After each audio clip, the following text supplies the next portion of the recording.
Bon, fait que là, dans vos exercices, dans le chapitre 2, vous m'avez souvent dit, c'est quoi ça, la forme canonique? Parce que ça vous dit écrit la règle sur la forme canonique. Puis là, vous aviez vu le mot canonique alors que j'avais jamais dit le mot canonique. Puis là, vous étiez tout mêlés.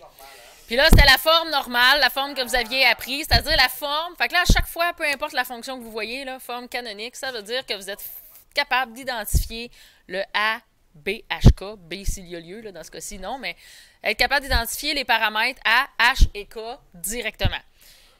Mais il existe plein d'autres formes de règles où on ne voit pas nos paramètres. Fait que là, des fois, ça a différents termes. Et là, celle-là, c'est le cas, c'est la forme générale. Alors là, vous allez peut-être trouver ça un peu bizarre. Je vais aller faire l'exemple avant de le faire comme ça, parce qu'ici, j'ai pas de chiffre. Hein? Vous voyez ça, là, c'est AHK.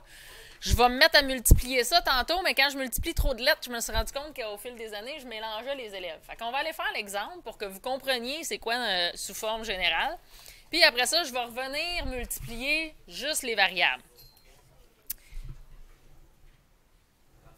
Donc, quand je veux m'en aller sous forme, fait que ça, c'est la façon de transformer une règle sous forme canonique en forme générale. OK? Vous allez voir un petit peu plus loin, plus loin, là, on va avoir 3 formes de règles. Il y a la forme canonique, la forme générale, puis la forme factorisée. Fait que là, aujourd'hui, on voit, dans le fond, ce qu'on voit, là, c'est ça ici. Comment passer de canonique à général. Fait que là, au fil du temps, on va voir toutes ces flèches, toutes ces façons possibles de faire là. Fait que là, je vais vous montrer cela. Fait qu'ici, comment je fais pour passer de canonique à général?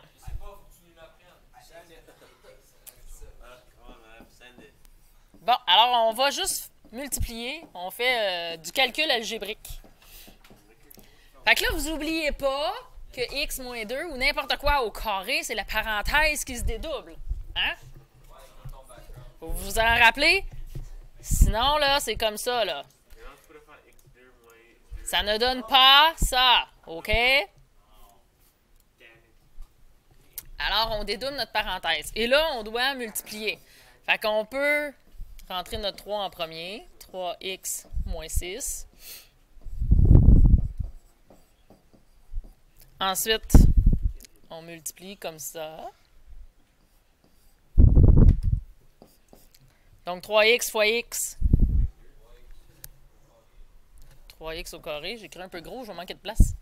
Après ça, 3x fois moins 2. Moins 6x. Ici, moins 6x. Non, moins 6 fois x. Moins 6x. J'ai dit la réponse avant. Et moins 6 fois moins 2. Plus 12. Et là, j'ai mon moins 5 que je réécris. Après que j'écris ça, je mets mes termes semblables ensemble. Ouais, madame, moi je l'ai pas fait. Ben là, comment tu as fait ça? J'ai fait x3 à la fin. Ben, tu peux faire x3 comme à la fin, ça dépend à la fin de quoi, là, parce qu'il faut que ton moins 5 aille rester là. Fait que ça se peut que tu aies commencé par multiplier ça, puis qu'après ta parenthèse, tu aies fait x3. Ça, c'est correct. Mais tu l'as pas multiplié avec ton 5, là? OK, c'est correct. Ça marche aussi. L'important, c'est à la fin d'avoir ça. Puis là, ça, c'est une fonction. Ça va donner moins 2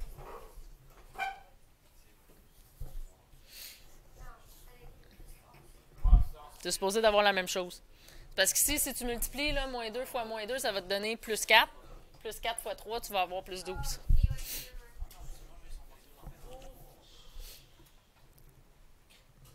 Bon, fait que là, vous voyez la forme générale. Vous allez avoir un x au carré, un x, puis un chiffre tout seul. À quoi ça vous fait penser? Bon, vous me dites tout trinôme de carré parfait. C'est pas un trinôme de carré parfait, mais vous pourriez juste dire trinôme, OK? C'est un trinôme. C'est un trinôme. Non, c'est pas un carré parfait, c'est un trinôme. On peut faire MNS et l'autre. Bon, fait qu'effectivement, plus tard, on va pouvoir refactoriser ça, mais qu'on ait besoin de calculer certaines choses, mais là, on n'est pas rendu là. Bon, moi, je commence à être épuisé, là. Je sais qu'on est vendredi, là, mais...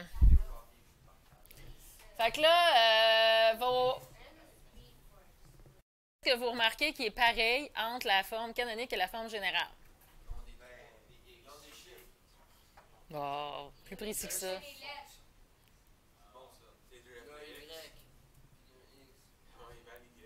Non, vous faites pas des bonnes constatations. Là.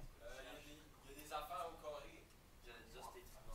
Bon, il y a des affaires au carré. J'espère que c'est encore au carré. C'est une règle équivalente. Là. Une est équivaut à l'autre. J'ai juste fait un calcul. C'est juste une différente forme, c'est la même affaire. Vous pourriez lire, là. Ok, mais on veut pas tricher. Non. C'est la même affaire. Bon, fait que la seule chose qu'on est capable de reconnaître entre la forme canonique et la forme générale, c'est le paramètre A. Fait que vous voyez que le A reste le même. Fait que là, ça, c'est un trinôme. Vous rappelez-vous comment on écrivait les trinômes? De façon générale?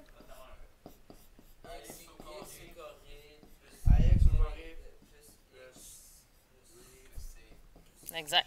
Fait que ça, c'est comme ça qu'on représentait un trinôme. Fait que vous voyez que le A, ça représente la même chose que le A dans une forme canonique. OK? C'est la seule chose qui est pareille. J'ai pas de HK ici, j'ai pas rien. OK? Fait que vous ne pourrez pas identifier le sommet quand c'est une forme générale. Ce qui est pas mal moins pratique. Oui, mais on ne voit pas ça aujourd'hui.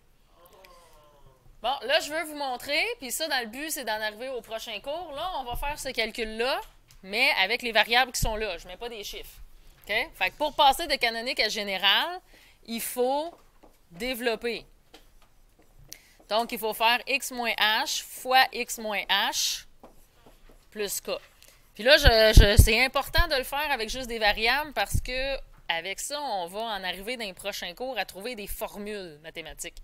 Puis les formules mathématiques, il faut que vous compreniez d'où ils viennent. Fait que ça nous aide à vous montrer d'où viennent les formules mathématiques. Fait qu'ici, première chose, je rentre mon A dedans pour faire ma multiplication. Donc, ça va me donner AX moins AH.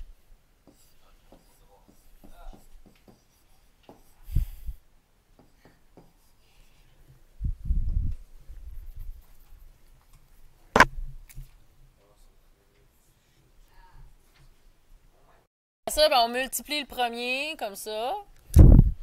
Donc, ça va nous donner AX au carré. Après ça, ouais, puis là, on va les mettre en ordre alphabétique. AHX. Ici, ici, après.